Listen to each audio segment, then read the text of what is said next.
Greetings, Leica fans and Leica fam. Antonio Di Benedetto, product specialist for Leica Camera USA, here once again to welcome you to another installment of Leica Conversations, our ongoing program of inspirational talks and conversations with photographers and amazing people from the world of Leica to get you excited and to get you thinking about new ways to take pictures and see the world. Thank you so much for tuning in once again. I am joined today by my co-host, Kieran Karnani. So please come on, Kieran. Are you ready? Hello, Kieran. Hello, everyone. Thank you so much for joining us today. I am so honored to reintroduce our Leica M10 monochrome ambassador and fine art photographer, Brian Bowen Smith. Now, you may recall back in April, we did a Stay Home with Leica program with Brian, where he sparked an idea. Brian, you're going to be still doing more drive-bys, right? I'm telling you, I'm going on the road. Maybe I'll end up in New York. So when people DM me with their ideas, we'll filter through and pick some people, and I'll literally drive up to your house. Brian proved in that moment that ideas can manifest amazing projects. After 5 months, 20 states across the coast, across the country, and over 300 portraits of people later, Brian returns to Leica in a Leica conversation to share with us the results of his amazing project. I welcome Brian Bowen Smith. Hey, everybody. Hey, How are you guys? Hi, Karen. Hi, Antonio. Hello. Welcome. I'm alive. Brian, you're alive and doing very, very well because you did it. You did it, man. Right? Wow. Yes. Yes, we did. So there's so much for us to talk about. I'm so glad that the three of us can chat over some of your photos and ask you some questions. People that are here, I'm sure, may have questions as well. So anyone here, feel free to share in the chat your thoughts on what we're going to see today, and use the Q&A button. We'll do our best to try and get to some questions if we have time. But Brian, you went across the country and back. We talked 5 months ago, and it was just the beginnings of this idea, as Kieran had mentioned, and you've let it, you because of your creativity, because of your drive, no pun intended for drive-bys, but I was just gonna say, very good. But because of that, you came back with something really extraordinary. So can you just tell us, we're going to go through a bit of the journey, and I'll start off by sharing some of the earlier images that might seem familiar to people that have been tracking your work. But how did you pull this together? How did you come up with resources to take this drive and kind of create a team and put together something that would yield something in a very short time, something so amazing? It was one of those things where when I decided to do it, I didn't really have time to plan it out or think it out. And I'm super blessed to have an amazing wife and family that understood what I was about to do. It's not the smartest thing in the world during a pandemic to say, well, I'm gonna go out to, where this stuff is in the world and put myself at risk. For what? You know what I mean? And I knew I just wanted to do it, and I wanted to go on this journey, and I convinced two really good friends of mine. Evan B. Stone, I've known since I've moved to California almost half my life, who's an incredible documentary and filmmaker. And I wanted to see if he'd be down to film and document this, because I didn't know what was going to happen, but I knew some interesting stuff was going to happen, and we had no idea what we were going to find or accomplish, or if we were going to turn around in 2 days and come back. And thank goodness he did come, because it turned out to be quite a journey. And my other friend, Sylvan Vincent, is another fellow photographer friend of mine.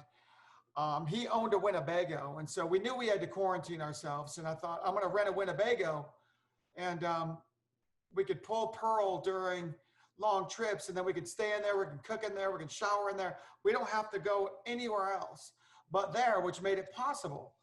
So I literally called them, and 2 days later we were on the road. And then last minute. A friend of mine, Katie, who is Beck's tour manager, obviously his tour got canceled and everyone was sitting around doing nothing. And I know that she's been across the United States a million times with bands. So she was a huge asset. And we were going to kind of do the male Charlie's Angels, and she was our Bosley. But she's like, well, I don't see any reason why I don't just come with you. And we were like, yes. So the four of us kind of hit the road, and we didn't have a plan. We didn't have resources. I paid for everything and didn't know where it was going to take us. I know we headed out. The first stop, I wanted to have some barbecue from Pappy and Harriet's out in the desert. So that was my first stop. From there, we were headed off over to Vegas. And then we were just going to Instagram people and DM people back and go, what's your idea? I'll stop by, and if it's good, let's try to see if we can work it out over Zoom. And then I pull up in Pearl and we shoot it. And that's kind of how it went. It wasn't very planned. I didn't give this much thought. This whole thing kind of fell in my lap and I took advantage of it. So Brian, let me ask you, what was it in the DMs that really pulled you to navigate your journey? What were you looking for in the messages? I looked for people who had a story. I looked for people who I have a good sense, and I could tell when people were being super genuine and really wanted to be in it. And I wasn't looking for a specific type of person. I wasn't looking for anything else but like someone who was like, please, I want you to come do this. I got this great idea. I know, because this is they all started like this. I know you're probably not even going to read this, but I live in Vegas, and, I almost died, and I got this new, look on life. And I thought, why not? I'm just going to DM you. Who knows? And here's my idea. And those are the ones that grab me. And it's like, yes, I am listening. And Katie and I went through thousands of DMs, you know what I mean? And tried to find the ones that were in a route that we were going, that had some kind of substance that we thought we could elaborate on and would be cool photos. Mm-hmm. Some were just great, stories. Some were like, I'm a nurse and I got a dented face from my mask. And yes, it is as bad as you think. And, it's important what you're doing. And I think it's great, blah, blah, blah. So when we were around and could make that happen, we did it. So that's kind of how it went. It was that easy. It's easy, but it's also it's uncharted areas and unplanned, right? Because your stories are navigating the stories from the DMs are navigating this journey. Now, you had a plan though. You had a plan to go from Vegas and travel across the southern region of the United States. Yes. But then you get a DM. Then, yeah. And a DM from we got the craziest DM to that date. And this DM comes from someone named Mr. Dizzy. Let's have a look at what happens when you go off route by 18 hours to capture a 30-second moment.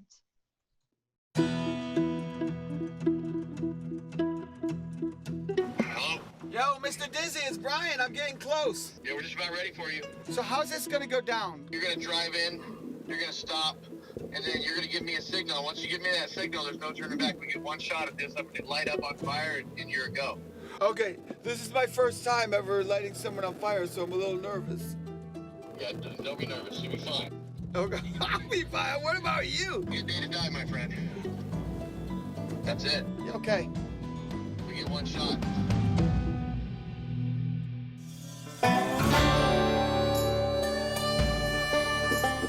Oh, this is his house right here. Sylvan, can you give me like a 1 minute warning? 1 minute warning. Yeah. Before to start. Yeah. No, you tell us when. I'm gonna come right here like this, okay? I think fire is probably what, like 3 to 4 stops? Brighter than you think. Brighter than I think. And if it blows out. And if it blows out, you're done. So let's underexpose a lot. 4,000th of a shutter. At 5.6, I'll start. If it gets real bright, just close down. That's almost black. because I have no idea. This is a completely manual camera and you got to know your stuff. I'm gonna go 1250 ISO, continuous mode. Ready to go in 1 minute. Bye. All right, we're getting real close. I see this guy at the end of the driveway, which means they're... Dude, we're on. Okay, here we go. Go, we're going. Oh, dude, he's got the COVID-19 thing. Amazing. Okay, hold on. Okay, ready? Oh, not yet. Hand up, go.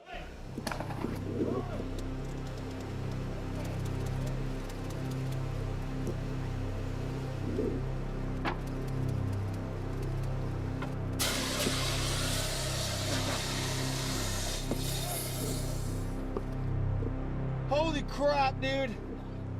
You okay? Good? Good? I gotta check it. Let me.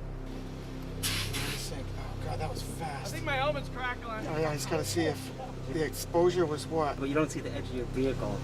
I hope that brightens up. Hey, Brian, I hope you got it, man. I know I got something. Right on. What a better way to kick COVID-19? I know. Right? Stay safe. That was worth the 18-hour drive, I'll tell you that much. I wasn't really ready, and then he just was on fire. They're like, hit him, and I'm like, hit him? Like with the car? I didn't know what they were doing. Let me go download and see if it worked.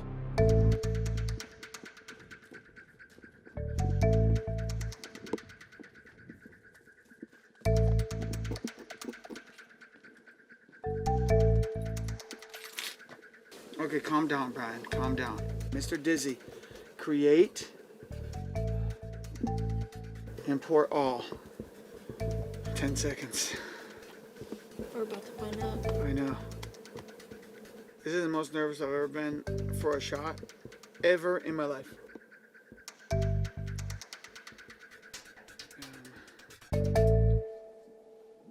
The whole thing is on fire.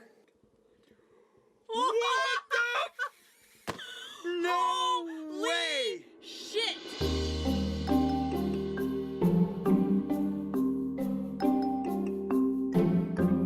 Oh, it's so good. This one looks...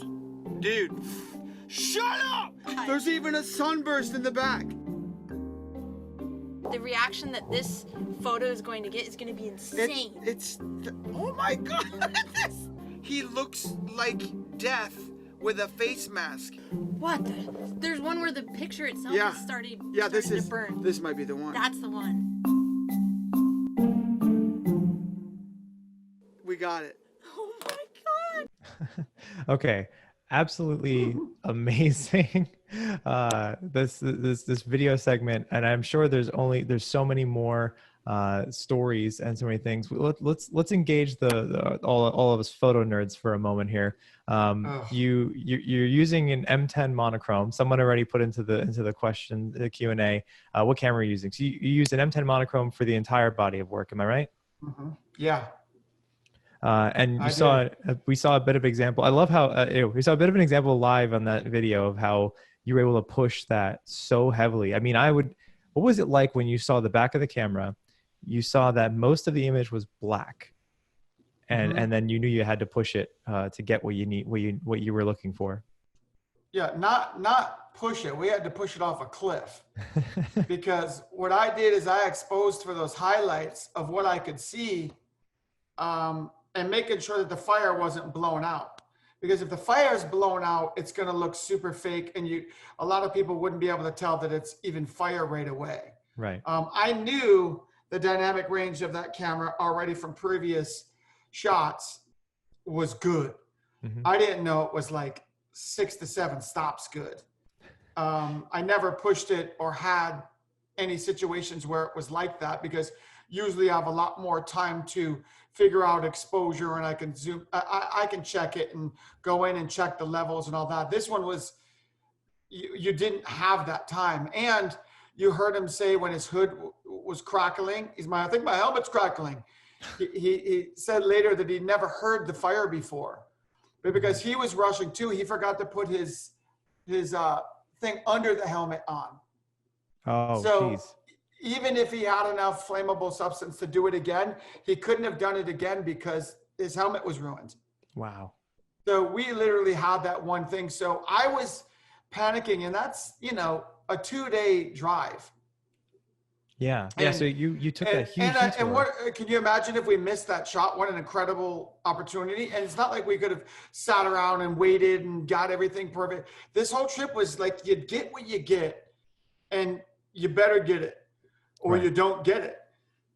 Well, And you then know, the show goes on, and it you know, that I'm telling you that camera, just having that simple thing takes your mind off of having to worry about anything technical or having to, you can really concentrate on what you're doing. And the camera is a simple manual thing.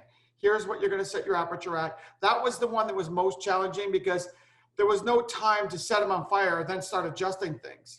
right. So that one was a bit of, you know, luck mixed with just bracketing and getting it done. But, you know, the sensor in that camera, that if there's, you know, any question about, is it good?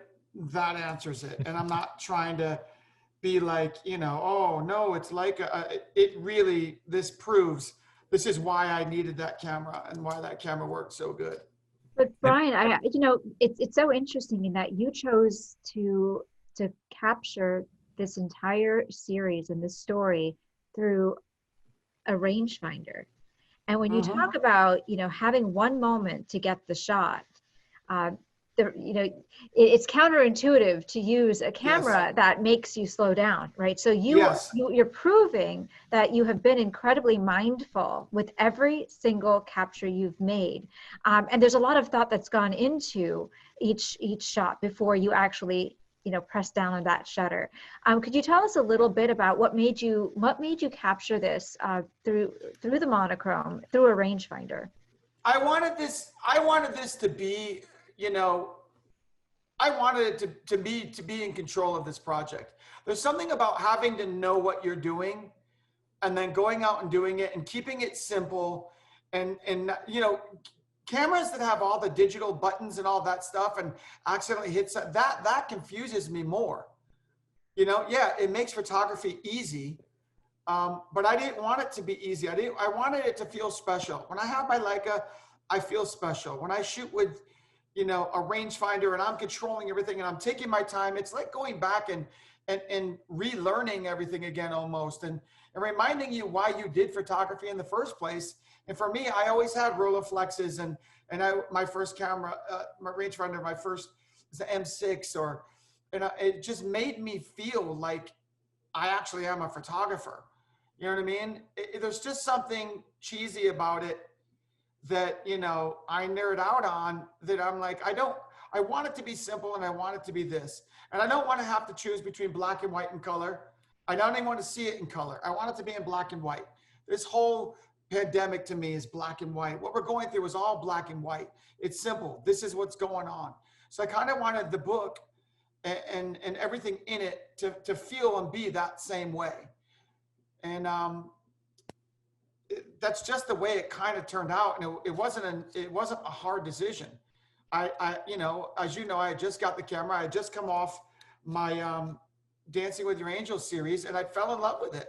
And I'm like, I want to do everything with it. I wish I could shoot my jobs with it, if people would slow down and things weren't so rushed, and you know what I mean? So it's one of those things where, like, if I'm going to do something, I want to do it my way, and I want to use the tools that I want to use. And it kept it simple. One lens, one camera.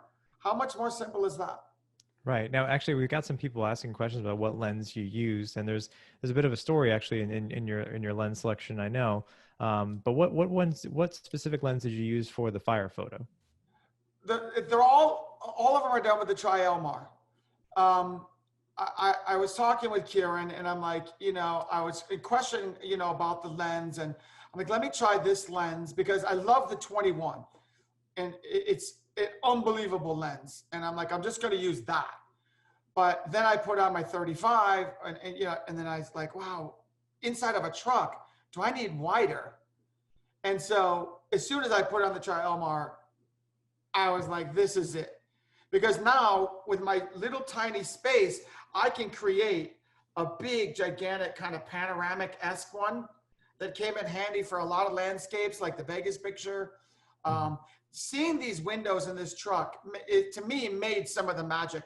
You're looking and seeing what I'm seeing. Do you know what I mean? It's unbelievable how it transformed onto film. And then when I had the Trielmar, I'm like, each one I could look at really quickly and go, that one looks great for this. Then decide. And then I got a third of the way through the trip, and I already knew by looking at what window I'm out of and where I'm shooting, I already knew what setting to use. So it kind of became this like magical kit. Yeah, and you had a one. It's you had funny a one lens because solution for everything. I can't even get it off that camera anymore. It just stays there now. It's You can going glue to it live on. there. It's super glued. And people are asking, and for clarification, for this, so that there was a different Trielmar in the past, but you're using the 16, 18, 21 millimeter Trielmar, which is still current. So yeah, it's very wide, but and as you said, seeing the windows, seeing the car. You mentioned Pearl, right? Pearl's kind of your co-star. Pearl's kind of your closest companion on this journey. I'm nothing without her. Tell everyone a little bit about Pearl for those that maybe aren't already aware or don't know much about cars. Pearl is a 1958 Ford F100 truck that I moved from Los Angeles, the city, out to a place called Old Agora because my son wanted to ride horses. And so we needed to kind of get a bigger place that we could keep a horse and do everything. It's super expensive to board a horse. So in order to make it happen, we had to take care of him ourselves, which means we have to live on a property that has them. So I wanted to get an old beat up pickup truck that we could throw hay in, throw surfboards in, and just something beat up. When I was looking online, I came across Pearl, and it was in my price range. And it's just it's a dream truck. And I called up, and this guy, Bob, answered, and he was an old man. And I got to talking to him, and I ended up talking to him for like an hour before we even started talking about the truck.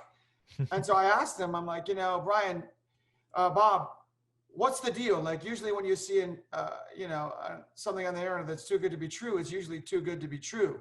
And he's like, yep. And I go, well, yours is too good to be true. So what's the catch? He goes, no catch, Brian. I built this truck from the ground up, my bare hands. It's only got 300 original miles. It's in excellent condition. When I tell you this truck is mint, it's mint. And he goes, and I'm going to pick who gets this truck. I don't want this truck just going to anyone. So, and he goes, and I like you. So why don't you fly out and come see it? And I'm like, okay, hold on a second. And so I ended up flying to Portola, California through Reno. And he's just the sweetest old man. And he hadn't been out in a while. A lot of his friends had passed away, and he kind of built the town of Portola. So he was just a little lonely old man. And you attract these stories and these people. You realize that, Brian, right? Even when you're buying a car. Yeah, I hope that that's my gift in life. I hope that attracting people that I instantly fall in love with and that I have an emotional connection to, whether it's 5 minutes or a half hour or a year, I know right away, and I have no problem telling someone I love them in a short amount of time, because I think that life is too short. And sometimes, love at first sight doesn't have to be with your spouse or your girlfriend. It can be a complete stranger. Someone can affect you and you'll never forget them your whole life. Well, that brings me to, and I just want to put a pin in that point, because I want you to tell us a little bit about this story. Because speaking of how people affect your lives, and we talk about the stories you got from these DMs from people and taking the pictures on the journey. What can you tell us about this man who, when you sent me this image, I'm like, okay, is this an Oscar Isaac look-alike? Please tell me the story. What kind of role is he playing now? Now, this is Edward Garcia, who is an incredible chef and has an incredible documentary called Charged, which will go fully into his story, which is one of the best documentaries and most amazing heroic stories of survival that I've ever seen. And I got to meet Eduardo through a friend of mine, Chris Douglas, who was helping me. He worked for a company called Filson, and he hired me. I did a book of all the pioneers of Filson, and he is one of them. And I just was infatuated with the way he looks, and like, dude, you have a freaking hook, dude. How cool. I'm so cool. I'm like, and he's like, yeah, it's kind of cool, but his energy and the way he loves life and the way he looks at you when he talks, I've learned a lot from him with the short amount of time I spent with him, and we became fast friends. And when I called him up to do this, he's like, yeah, man, if this is anything you need, just let me know.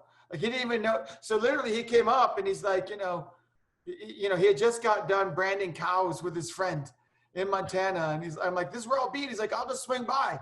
Him and his friend swung by, and he comes up the truck and he's like, so what are we going to do? And I'm like, just stay right there. Let me take the picture first, and then I'll tell you. And so I took these shots, and then I explained it, and he's like, no way. And then he actually, because he's a chef and he does his own products, the next day he came over and brought us like this elk sausage and all this creme fraiche that he made from scratch and a bunch of vegetables, and was like, here, I want you to have some on your journey. And I'm telling you, we made the best meal that night. And we were just all cooking it over a campfire in Montana, and just blessed to know and to feel people's love. And this whole journey along the way, by the way, people caught on and knew what we were doing through the internet, and everyone helped us, including the people that helped fix Pearl when she broke down. Two of the people didn't even charge us. It was $1,500. And they're like, you know what? I like what you're doing. Keep going. No charge. And we're just like, oh. Wow. That's amazing. I mean, you've seen the such levels of humanity from people across the country. You, of course, you toured the country. I mean, you saw so much of the beauty of this land. And you also took moments to capture that as well through in the BBS drive-bys style, right? With Pearl, with the monochrome. It really is amazing. As a quick aside, we have more people asking questions about the lenses. So were all of these shots with the Tri-Elmar? Did you have any 35 images mixed in here with the one with? I didn't. I mean, maybe a couple through the side window. Sometimes I wanted to zoom in a little closer, but I everything that I needed. And the thing about the Tri-Elmar is that if you look at the widest picture, even like the Vegas picture or some of the landscapes, it doesn't distort. Right. Where usually a 16, I'm like, it's like fisheye. Like I remember shooting skating, and it was like, I just never thought about using a lens like that because I just wouldn't, it's too wide. I always think it's not going to work. It's just, I don't like the way that looks. And when Karen said, no, you got to try it, I'm like, okay, I'll try it. And then I was like, what was I thinking? Not trying something before I judge it. It's like lenses and cameras.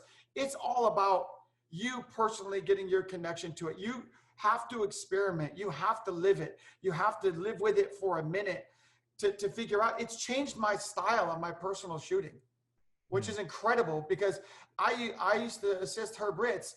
The 85 lived on his camera. The 85 lived, no other lens. I've seen him, maybe he uses a 110 and sometimes maybe a 50, very rarely. But he had 4 cameras and they all had 85 millimeter lenses, and he circled out, and that's all he used. And I was like, wow, that's how I'm going to be, And so for the longest time, I only used an 85 because I loved the way it looked. And now my whole game is opened up to new horizons, and it's blossomed a whole new style for me. And it's so amazing when you can, I've been doing this for 20 years. And in the last 2 years, I've changed. That's incredible. And it wasn't even on purpose. It was just, just the right thing to do. And it's all because I opened my mind up and started experimenting and using different tools.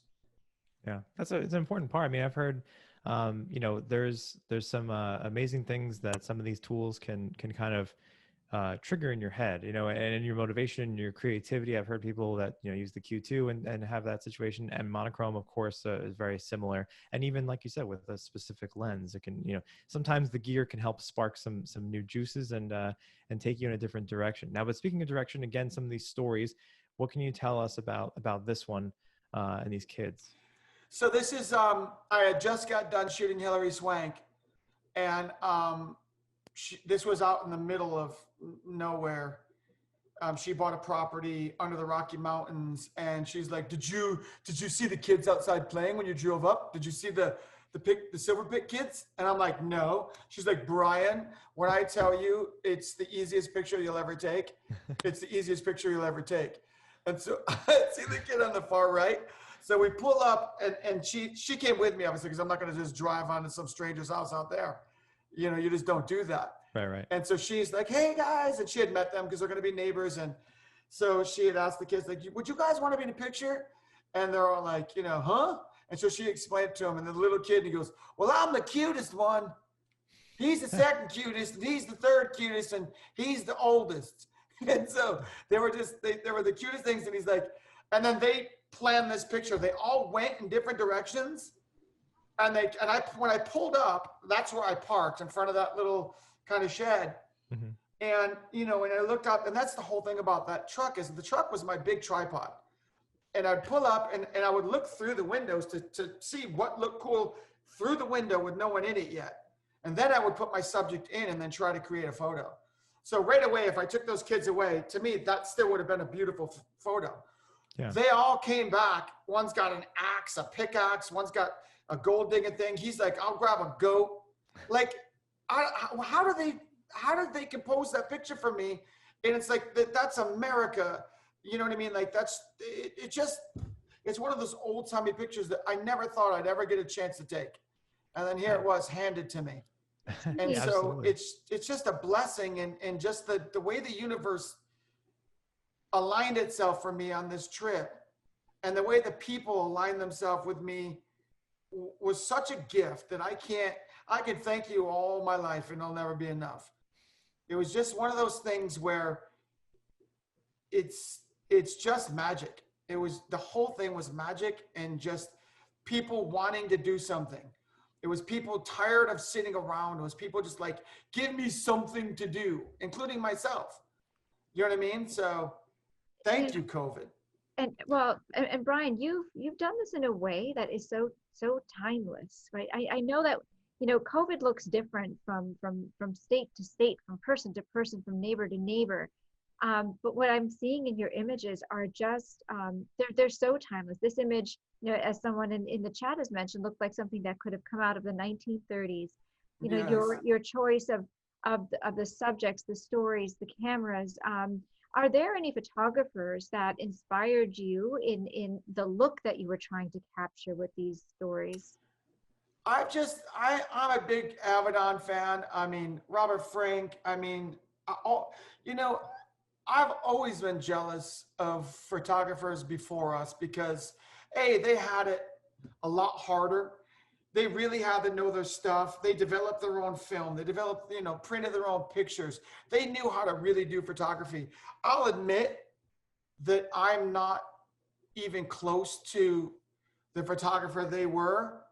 I admit that every bit of inspiration comes from what they've paved for my brain in the past by looking and collecting photography books. And I'm obsessed with the 60s.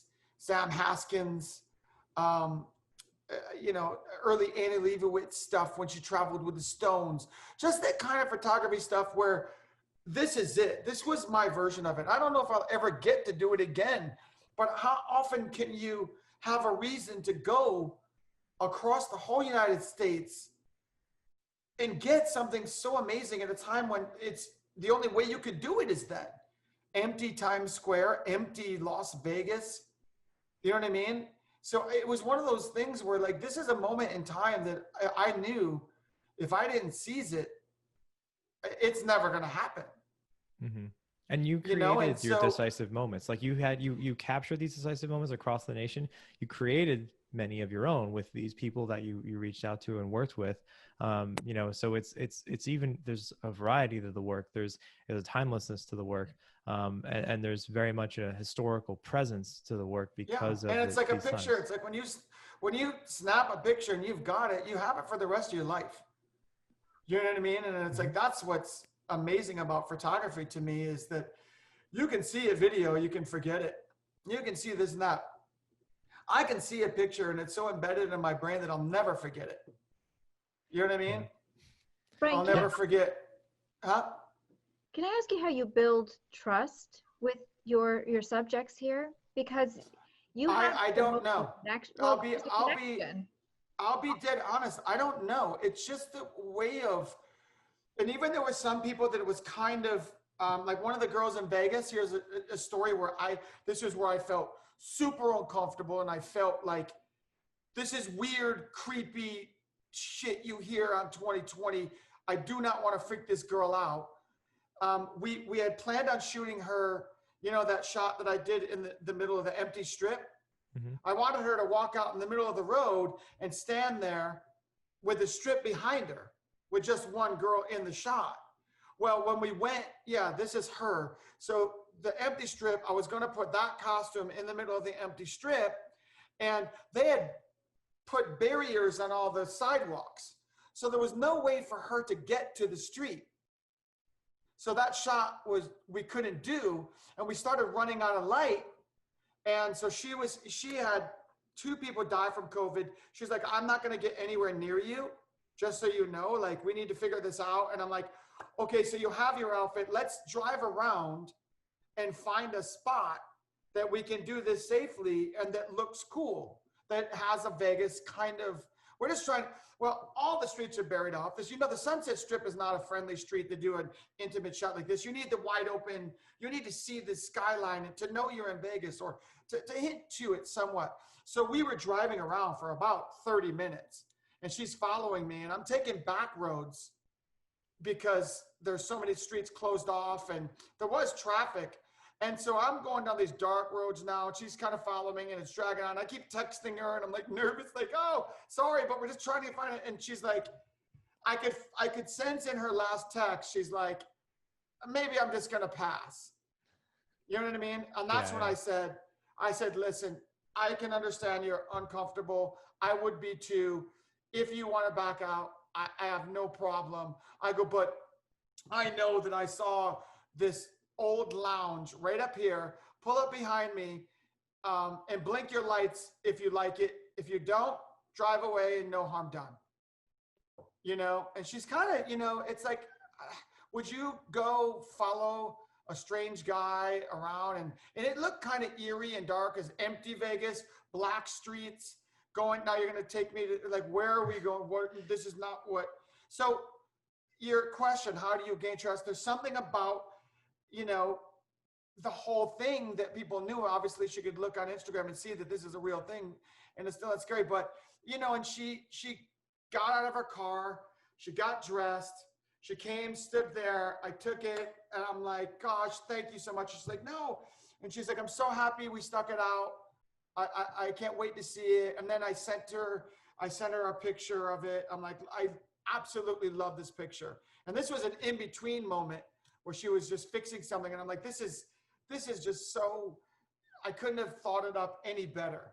So I'm so happy, and I hope you want to be in it. And she's like, oh my gosh, not only I'm just honored, and just, I'm so happy that, because she admitted it was getting kind of sketchy, like, okay. But, she's like, I could tell that we were fine. It's just the whole thing was sketchy. So I didn't know how people were feeling. Some people were like, whatever, like, let's go. Like, come on, and some people were like, super, like, but I don't have to be near you. Like, and so it was one of those things where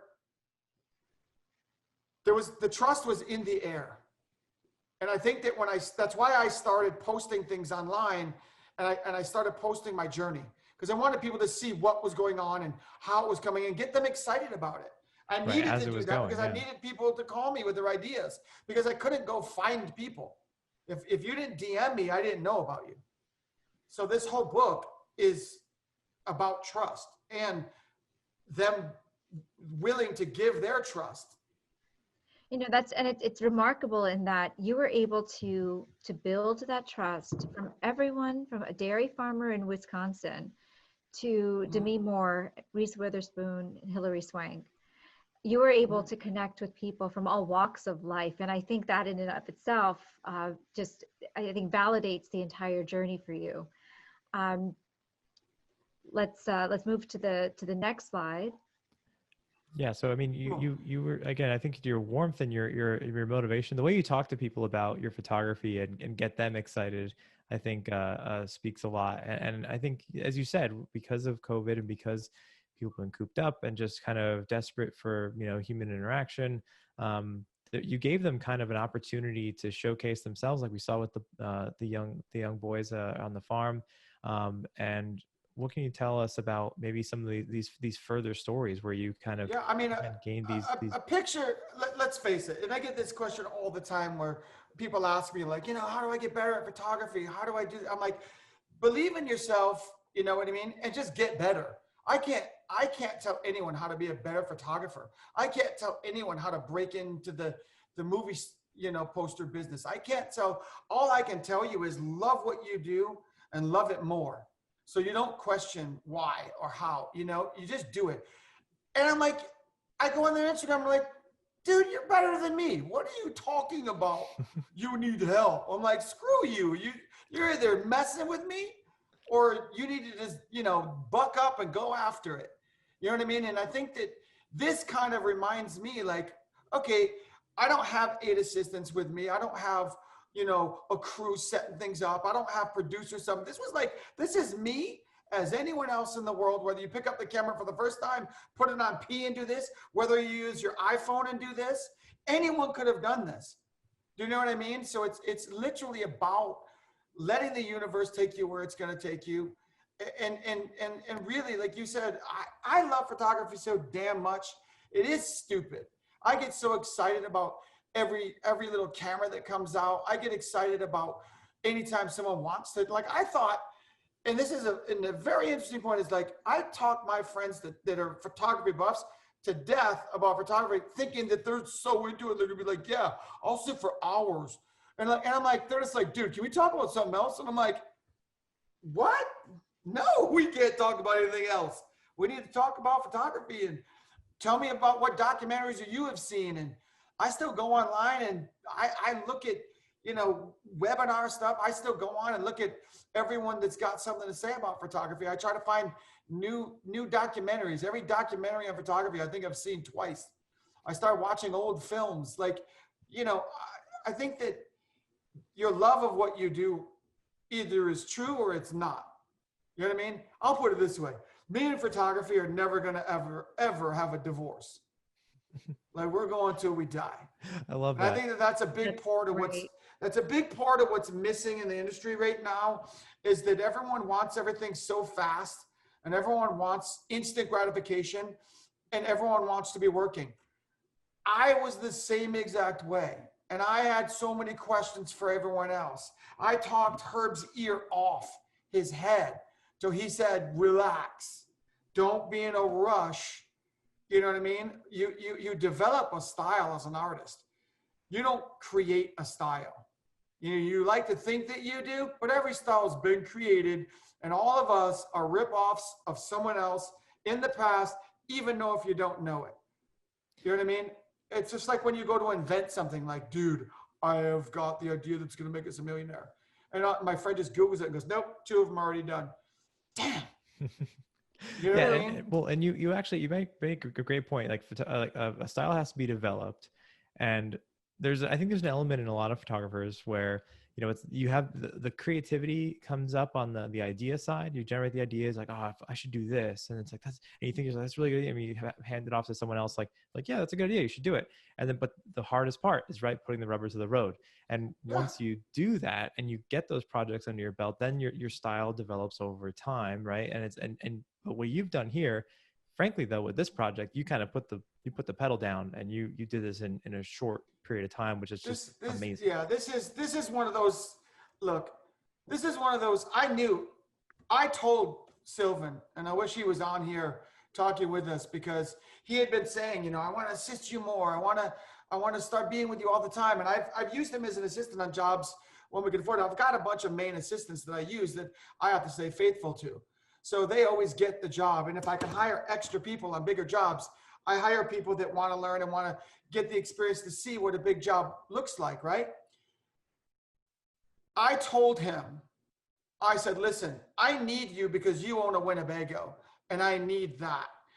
You need this experience in your life because it's going to be one of the most, and he's French. He's not from here. Mhm. You know what I mean? And I'm like, this is going to be an experience that we're both never going to forget.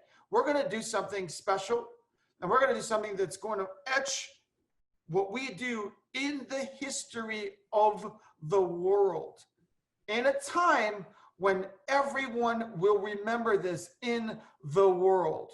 I mean, when I left Reese, after I shot Reese, and I only shot celebrities in this because I'm friends with them, and they asked if they could be in it because they wanted to help. And I said, well, that makes perfect sense, because if that's the way they're doing it, and they reached out to me, and I didn't just go to them, then it happened the way that it happened with the kids in the desert or anywhere else, and they just wanted. And I'm like, I'd be a fool not to take advantage of their platforms to help sell this book, to make money for Feeding America. That's how it works. Mm-hmm. So, but they, we said, like, listen, anyone, poets, artists, photographers, directors, anyone that does something in this time is going to be remembered as being important. Yeah. And one of the things one of my dearest friends said to me before he passed, in the world, who was directly responsible for my acting career, for me being able to work with Herb, to teaching me about life and how to go after things in this world and interest. His name is Sandy Gowan, and he was a huge manager, and he owned his own manager company. Like, he managed Michael Jackson, Dolly Parton, kind of all the old school. And long story short, I started shooting, and he was super impressed. And he came to my first show, and he was like, just his face, he was so like impressed. And I was just so waiting for him to come, because I wanted him to see what I created, because I quit acting with him, and I was on Friends. I was on my way to being in movies, and I just couldn't do it. I couldn't, I have dyslexia, I have ADD, I couldn't remember my lines. I was going to be on a huge show, a TV show. I was going for the final call. I was reading with talent. They're like, he's got it. Like, he's got the part. He's just going to read with talent, and it's good. And I get there, and I froze up, because they gave me a whole new set of sides, and I couldn't read them in the moment, because I just can't retain. And so I knew the pressure, I can't do this. Like, I'm done with this. I don't want to do this. I quit. Like, I'm going to move on, and I want to be a photographer. I'm going to pursue that. And everyone's like, are you out of your mind? Like, you're on your way to doing this. Like, no, practice. Don't. And I'm like, I'm not giving up. I'm trading for something that I'm more comfortable with and really fell in love with. And so I wanted to prove to him that I'm doing this, and I'm doing it for real. And so when he came to my first show, he was like, his face and the look on his face, like overwhelmed with joy, and was like, he just couldn't. He was, and I saw him across the room just looking, and I saw him look at someone next to him that I knew he didn't know, and he went, this is amazing, right? And I just remember going, wow, I did it. Like, I impressed him. Now I'm on my way. Okay, so you've again. I don't even know why did I even no worries. And for anyone, it's actually it's a perfect one to remind people that that in our last program, the last time you and I got to sit down and go over your work, and we gave kind of that tease about what you were starting at the time with BBS Drive-Bys. We did show a lot of your work from, your commercial work and stuff like that. So I encourage everyone to check out that YouTube video. It still lives on the Like Camera USA YouTube page, and check it out and see a lot more of Brian's work. Now, Brian, you mentioned a bunch of things there, but you mentioned a couple of things that stood out to me. The creative process, the things that people have to give and gift to people today are now more important than ever. We've seen how, artists have taken digital platforms to just go, they can't come to my shows. They can't come see my work, but I will bring my work to them. And people, I think, are infinitely happier for it, especially in these very trying times. Now, you have to now tell us this story, that's why I've been hanging on this photo, because I know that there's a big story here with this family that you touched with. Yeah, this was a sad one, and it continues to be sad.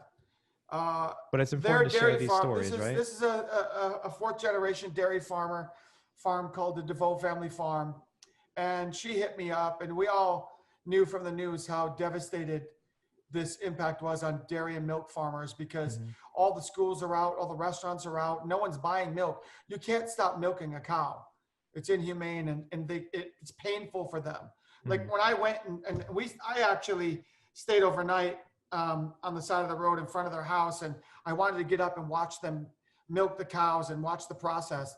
And they're like, okay, see you at 4:30. I was like, oh, It's like that PM. well, all right, but it's already 9 o'clock. And they're like, yep. And I couldn't believe how much hard work goes into it, and how the cows walked in and lined up. It was like they were ready, and they wanted, like, oh, get this milk out of me. You know what I mean? And then the bell rang, the things unhooked off their nipples, and then they went away. Oh, wait, can you say nipple? Udder. And then That's fine. And they were just happy. They were just happy. But you know, they had to let go a bunch of people. All of them, that's the family that runs the farm. And the girl on the far right is just a neighbor down the street that came to help a hand. After then you have all that, then the mom goes and she finds out she developed cancer. So it's just one of those things where it's like, man, this pandemic is so real and so sad in so many ways. And it's so sad to see all these stores boarded up. Mm-hmm. And it almost felt to me like I was taking advantage of a situation that I shouldn't be doing. You know what I mean? In a way, I felt like grimy, like you don't shoot a car accident that you see when someone's lying on the side of the road. That's someone's daughter, that's someone's son or husband. It's not appropriate. But then I remembered that without the war photographers that we had, Mm-hmm. you know what I mean? Without the people shooting important times in our history, we wouldn't have it. Right. You know what I mean? There was a lot more photos than there were motion or film. Do you know what I mean? So I felt that's what kept me going. And then the fact that they were like, I can't believe you came here. And this was another one that was a little bit out of the way in Wisconsin. We had the dip way down, and they were just so happy to see me, and they had been following the journey. And just to think that a little, not even a little, a big dairy farmer, just like that, they're sitting around their Instagram showing their mom on Instagram, no, this is the guy that's coming. Like, he's going to come shoot us. And it was just such a beautiful thing. And I've actually promised, and I'm going to keep my promise. As soon as this is over, I'm going to go back and we're going to have a huge barbecue. They grow corn, they grow this special kind of corn. It's like this sweet little corn. Oh gosh, I can't wait. And I'm going to go back, and I met a lot of friends along the way. Met a lot of families along the way. And what an experience. Like you said, just like conflict photographers have a job to do. They have to tell these stories to everyone now, and so it can be continued told to future generations. And the difference here, though, is that you make these relationships, you connect with these people, you get to kind of showcase them and their stories and broadcast them. So it's amazing that you get to amplify what they have to say and who they are and the part that they play in this greater pandemic and how it's hit people, right? So you are doing them justice, though. Now that brings me to a segue here, though. You mentioned actually a little earlier some of the people you saw along the way, some of these stories you told, and some you mentioned we've seen a little bit of video footage, and we have some more. One that you mentioned already with Miss Hillary Swank. Kieran, you want to lead us into this one? Yes, and I also want to just jump back, and just to let the audience know that Brian identified even before stepping into Pearl and going in, on this journey, that proceeds for the book would be going to a specific organization, and that each person participating in this project is helping with Brian, correct me if I'm wrong, but it's Feeding America, correct? Yeah. It's an organization that's already set up that it provides food banks for underprivileged people across the whole United States. And Leonardo DiCaprio, Eddie Vedder, a lot of big powerhouses are behind it. I grew up on school lunch. That's what I ate. Breakfast and lunch, and I would usually eat 2 a day. I would borrow money from my girlfriend, Lisa, almost every day, 10 cents for an extra milk and 50 cents for an extra lunch. But with a lot of times we didn't have dinner. So it was so important. And we're talking even in the summertime, the school system, you know, in lower income neighborhoods still is open in the summer for kids to come and eat lunch and eat breakfast, because it's important going hungry is one of the worst things I can imagine and remember. And I can't stand to think about children not having something to eat. And so I just thought that it just came to me that they got the organization already set up. It's a wonderful organization. And so anything that I can do just to contribute, that's what I'm going to do. And then I know that it's just, I don't have to set up this whole thing and go through it. I was like, here's some money. I know you're going to do good with it. So it was an easy thing for me to decide. Well, and Brian, what again I want to stress is that this came out of an idea. This just 5 months ago, you just had an idea to create this project. You knew what you wanted to do with the funds, and now it's come to life. Now it's almost in your hands. And It's so beautiful. I personally feel so, just heart is so full with what you've created and what you're giving back and the stories that you've been able to tell. And as you journey across the country from story to story, you're making these meaningful human connections that are defining one of the most impressionable moments in our living history. I'd like to take a look at this unique approach, and Antonio is going to be sharing a video.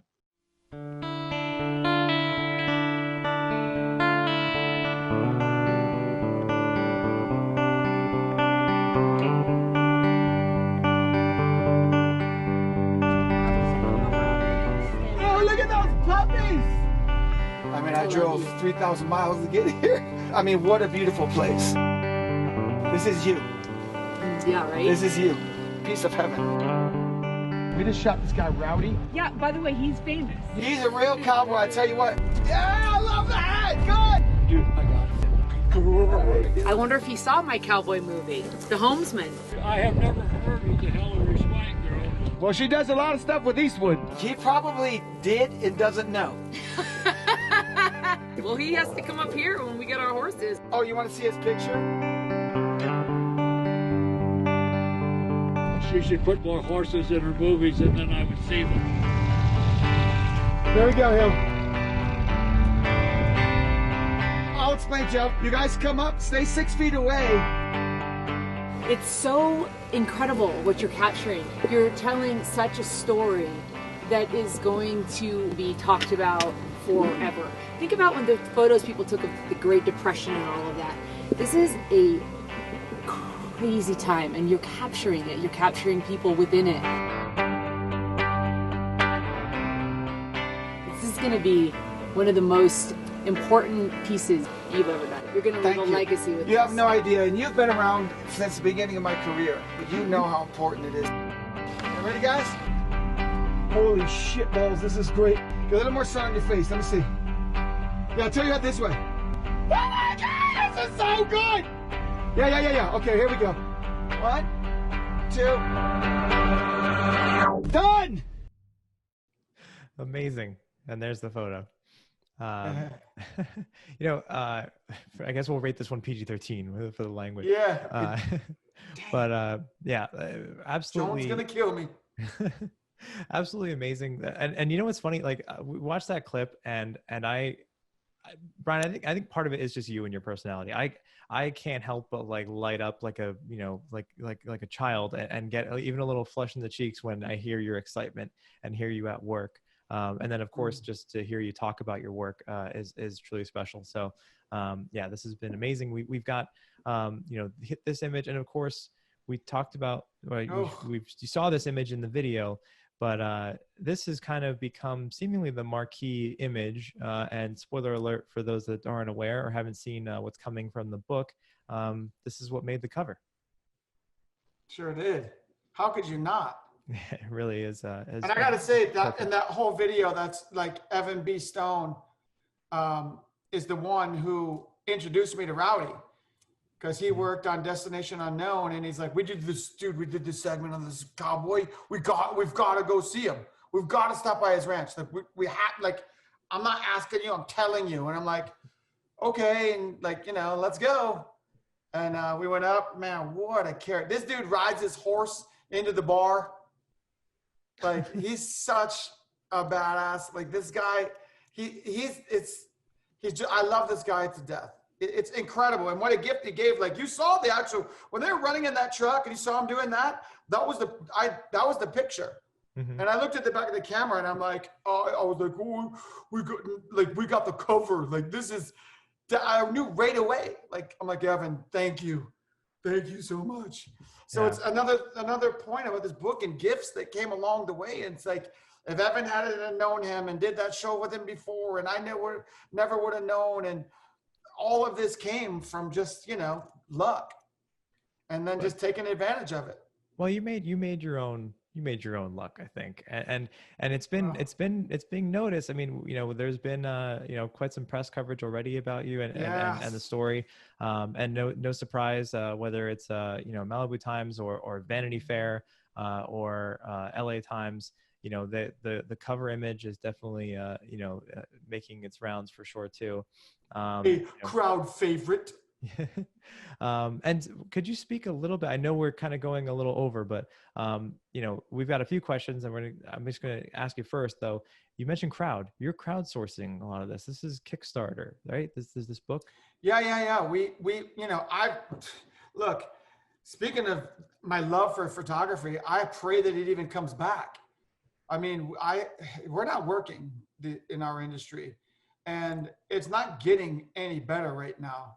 And until we all start coming together and realizing that we're not going to get back to work unless we all just do something simple as wearing a mask, or, you know, or just trying to figure out together how to do this and not be divided. We don't know what this has done to our lives in the world. We don't know what impact this is going to have until a year or maybe 2 from now. So I'm praying that there's even work for me to go back to, so I can continue to do what I love. And that's a real thing. Like, people are like, come on, dude. I'm like, no, dude, everyone. People have lost their whole lives. It's sad. It's crazy. And so I didn't have the money to go and make this book. Books are expensive.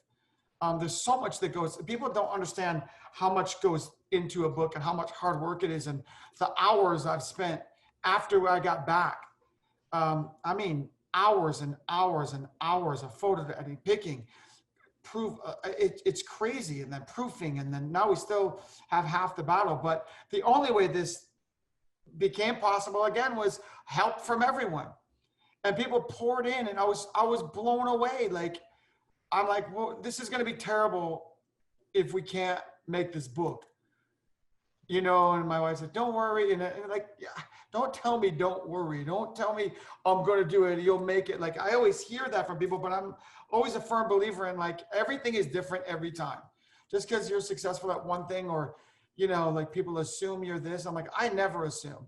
I'm fresh, day one, new project. Everything starts from, you have to work to make this happen, and you've got to try hard, and it's got to be done the way you did the book. It's got to be done the way you did everything. So I had faith, but I didn't know what was going to happen. So it was a lot of days of anxiety, and I couldn't believe when it started to go up and up and up. And then my wife came in and said, you reached your goal. And I'm like, what? It was so, like, then I knew, like, this book is getting made now. It's happening. Yep. And it was like seeing your baby for the first time. You know what I mean? It's really an emotional thing to know that everyone else made this whole thing happen for me, and now I get to share it with the world.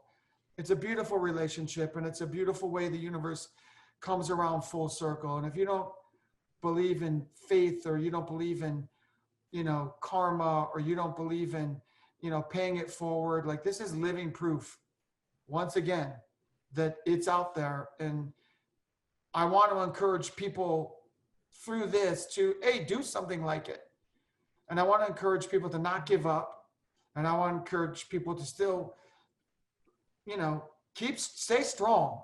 You know what I mean? And don't, everything will be okay. You'll make it okay, but it's going to sting a bit. There's no way around it. And I don't care how rich you are, or how poor you are, or how, if you own 30 restaurants and you are making 20, $30 million a year, you're making nothing. And you're losing millions of dollars a month. So even if the rich are being affected, this whole thing doesn't care. COVID just, it doesn't discriminate against anything or anyone. And it's a scary, scary time. You know what I mean? And you give us hope. I know one thing that gets me going is that a good old fashioned smile and telling someone you love them goes a long way. Brian, you are the epitome of grit, resilience, perseverance, and your passion for photography, the way you approach each project, from our experience with you with Dancing with Your Angel to the BBS drive-bys. You've approached each project, each camera, each lens with fresh eyes, with a passion to get to know the camera, the project, the people, the process. And what you've done with BBS drive-bys, from the idea to the actual book in your hands, is such a remarkable story. And we thank you for sharing the project, the process, and all of the uplifting stories behind it. And we can't wait to see the books in our stores. We'll let everyone know when that happens. And again, thank you again for being part of thank you. Thank you. I'm beyond honored and super excited. And I love to talk, so anytime. Brian, and I always love to talk to you. There's been so much fun. And again, I thank you for, I think you give people a lot of hope, and your photos do too. I encourage people to follow Brian on Instagram at Brian Bowen Smith. Check out his website, bowensmith.com, for prints you can buy, as well as BBS drive-bys for print and book sales. And if you haven't seen any of Brian's other interviews with some news outlets like CBS This Morning, you can check them out on YouTube. I know we've been putting some of those links in the chat. Definitely also worth Gail King. I think Gail King has a crush on me. But I hope. I was gonna say, like, you also have a crush on her. I have a huge crush on her. I'll admit it. My wife knows, so it's cool. So this has been an amazing program, an amazing person to share. And thank you, Brian. We got more coming up soon. But what we should do is we should do another talk where I can answer just questions instead of talk so much.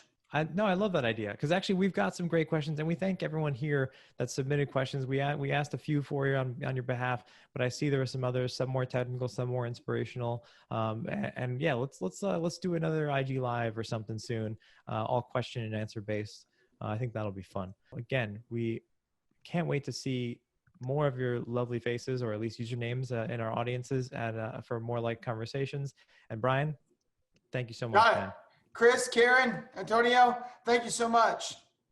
Bye, everybody. Take care. Take care, everyone. Stay safe and stay healthy. And see you next time on Leica Conversations.